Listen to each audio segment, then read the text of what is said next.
Liderato ng Senado handang sagutin ang mga katanungan at issue na nakapaloob sa Maharlika Investment Fund Law.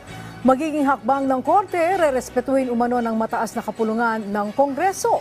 Ang sentro ng balita mula kay Daniel Manalastas.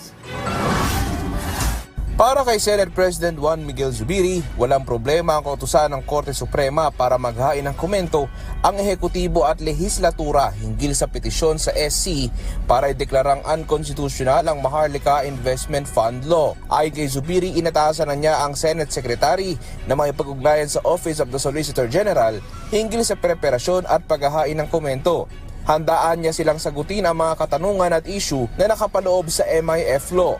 Nirerespeto raw nila ang anumang hakbang para questionin ang MIF Act sa Korte at tinitiyak ni Zubiri na handa ang Senado na sumailalim sa anumang proseso ng Korte. Sa huli, ang Korte pa rin daw ang magdedesisyon at handa silang tumalima anuman ang maging kalabasan. Samantala sa budget hearing sa Senado, tingin ni Finance Secretary Benjamin Diokno magiging operational na sa unang quarter ng taong 2024 ang MIF. The list of candidates for 3 positions, the President and CEO of the Council, the two regular directors and 3 independent directors, that has been prepared already, and it will probably be sent to the President within the week.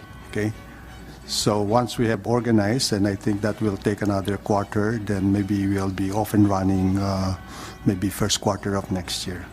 Kinumpirma rin ni Diokno na susunod na taon, posible nakakapag-invest na rin ang MIF para sa mga proyekto ng pamahalaan pang infrastruktura. Daniel Manalastas para sa Bayan.